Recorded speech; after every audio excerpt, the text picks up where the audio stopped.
December 26, 1944. The phone rang at Supreme Headquarters Allied Expeditionary Force. On the other end, General George S. Patton delivered 4 words that changed everything.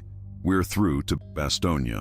Eisenhower had been expecting this call, but not for another 3 or 4 days. Not through a blizzard. Not after the impossible 90-degree pivot everyone said couldn't be done. For once, Patton had actually kept his word and done the impossible. What Eisenhower said in that moment, and in the hours that followed, revealed everything about their complicated relationship, the turning point of the Battle of the Bulge, and what happens when genius delivers against all odds. This is the story of that phone call and the words that followed. Words of relief, gratitude, frustration, and begrudging admiration. Let's begin. December 19th, 1944. The emergency meeting at Verdun that would become legendary. German forces had smashed through American lines in the Ardennes, creating a massive bulge in Allied defenses. The 101st Airborne was surrounded at Bastogne, a critical road junction. If Bastogne fell, German armor could potentially reach the coast and split Allied armies in two. Eisenhower convened his top commanders to coordinate response. The atmosphere was grim. This was the largest German offensive since 1940, catching Allied forces completely by surprise. Commanders reported chaos, disorganized retreats, and uncertainty about German objectives. Then Eisenhower asked the critical question, how soon can you attack north to relieve Bastogne? Most generals hesitated, calculating logistics and troop movements. Then Patton spoke up. On December 22nd, with 3 divisions. The room went silent. Other commanders thought Patton was grandstanding again. To disengage 3 divisions from active combat in the Saar, rotate them 90 degrees, move them over 100 miles through winter conditions, and launch a coordinated attack in 48 hours. It was operationally impossible. Eisenhower's reaction was carefully controlled. He knew Patton's reputation for making bold promises he couldn't always keep, but he also knew Patton was his best hope. According to witnesses, Eisenhower leaned forward and spoke quietly but firmly. "George, I want you to understand something. The 101st Airborne is surrounded. If they're overrun, it's a catastrophe, militarily and for American morale. When you say December 22nd, do you mean that, or are you being optimistic?" Patton met Eisenhower's eyes. "Ike, I've already done the planning. My staff has 3 contingency plans prepared. I anticipated this meeting before you called it. On December 22nd, my 4th Armored Division will attack north toward Bastogne. I stake my career on it." Eisenhower considered this. Patton had actually prepared for this scenario before the Germans even attacked, a level of foresight that even Eisenhower hadn't expected. But could Patton actually execute? Eisenhower made his decision. "All right, George, you've got your chance. But understand, if you can't deliver this, if those paratroopers are lost because you promised what you couldn't achieve, there will be consequences. No more second chances." Patton nodded. "I'll be there, Ike. Count on it." After the meeting, Eisenhower pulled his chief of staff, General Walter Bedell Smith, aside. Smith later recorded the conversation. The boss said he was taking a huge gamble on George. If Patton failed, both their careers might be over. But Ike believed, maybe for the first time, that George would actually follow through. The stakes were high enough that even Patton wouldn't dare exaggerate. Over the next 48 hours, Eisenhower received regular updates on Third Army's movements. The reports were almost unbelievable. Patton's forces were actually doing it, disengaging, moving north, positioning for attack. By December 21st, Eisenhower allowed himself cautious optimism. Patton might actually pull this off. December 26, 1944, approximately 4:45 p.m. Eisenhower was in his office at Chef Headquarters in Versailles, reviewing situation reports from the Ardennes.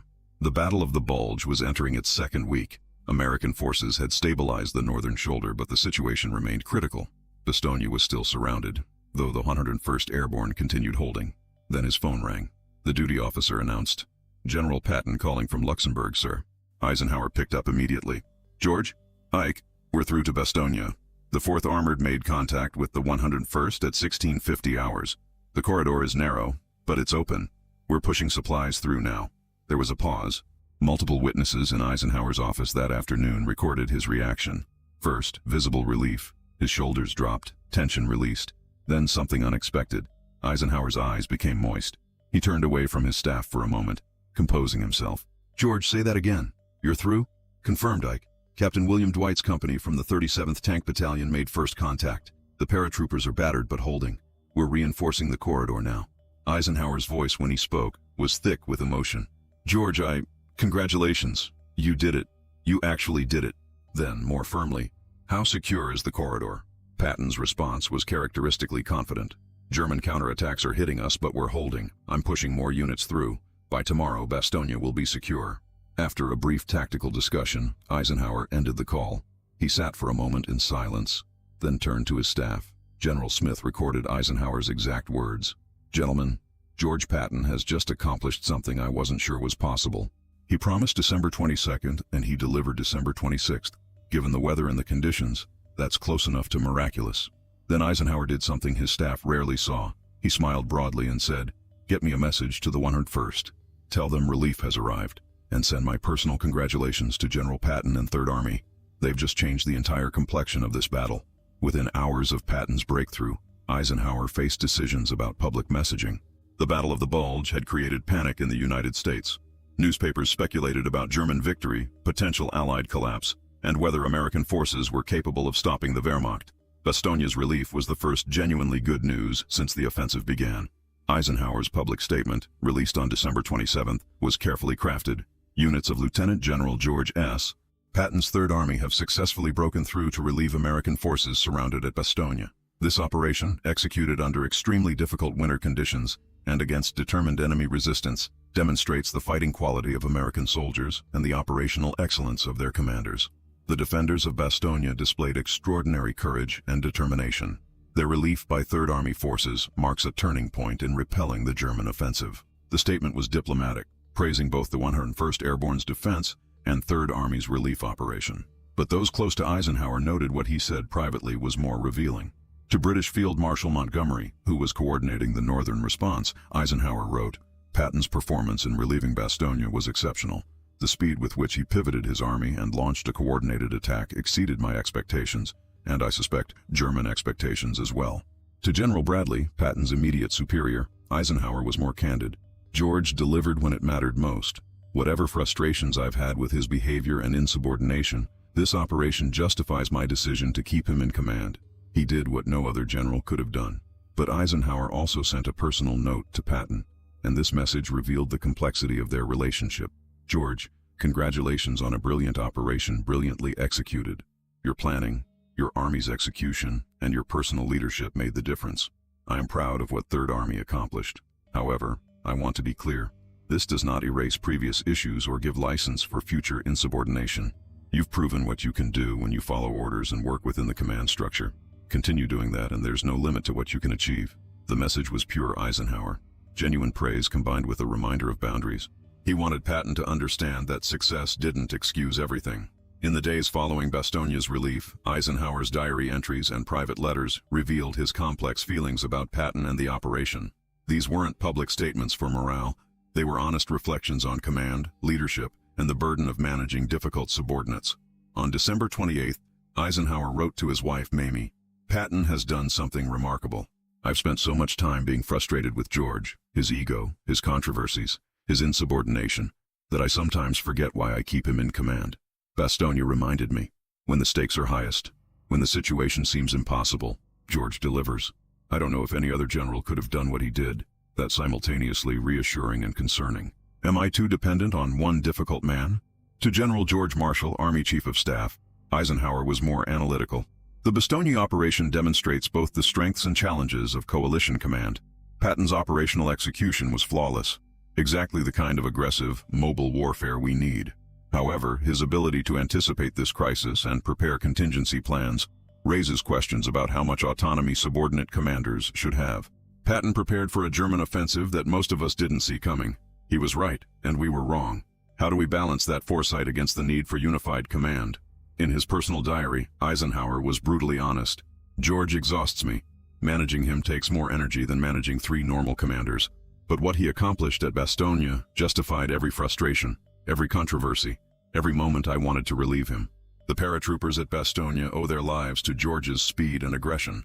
The Battle of the Bulge might have been a catastrophic defeat without his response. I can't fire a man who saves battles. I can't even reprimand him when he's just proven his methods work. This is the impossible position George puts me in. He's right too often for me to change him, but difficult too often for me to enjoy working with him."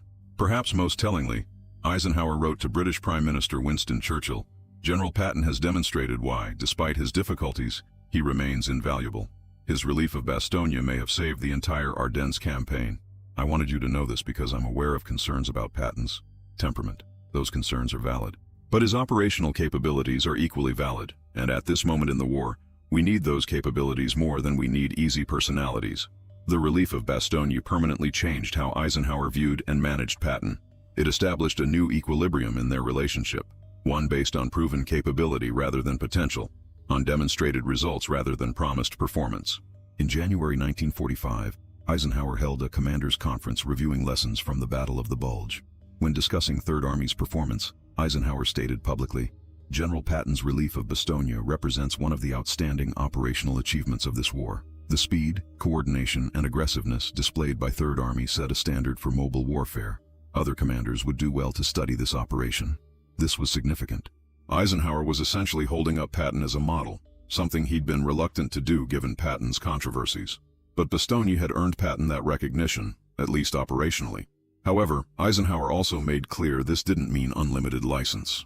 In a private meeting with Patton in February 1945, Eisenhower reportedly said, "George, Bastogne bought you credibility that will last the rest of this war. Don't waste it. You've proven you can do the impossible when it matters.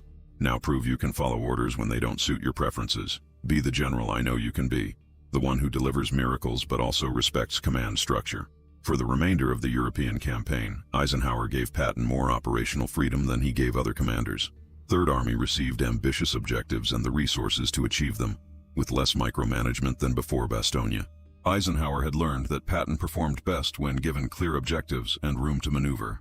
Years after the war, in his memoir, Crusade in Europe, Eisenhower wrote, "General Patton's relief of Bastogne vindicated my decision to retain him despite numerous controversies. His rapid movement of 3 divisions through terrible weather, his aggressive attack, and his breakthrough to the surrounded garrison demonstrated operational excellence at the highest level. History will judge Patton by his battlefield achievements, and Bastogne stands among his finest." In private correspondence decades later, Eisenhower was more personal.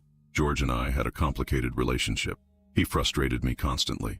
But when I got that phone call on December 26, 1944, hearing we're through to Bastogne, I felt profound relief and gratitude. In that moment, all the frustrations didn't matter. George had saved those paratroopers and possibly saved the entire Ardennes campaign. That's what I remember most. Not the controversies, but the moment when he delivered exactly when it mattered most." The phone call that announced Bastogne's relief was more than a tactical update. It was vindication, validation, and the defining moment of the Eisenhower-Patton relationship. What Eisenhower said revealed admiration, relief, and the burden of commanding difficult genius. If this story of leadership, pressure, and impossible achievement resonated with you, subscribe for more untold moments from history's greatest commanders. Hit like, drop a comment about leadership and difficult subordinates, and share with anyone who appreciates the complexity of command. Thanks for watching.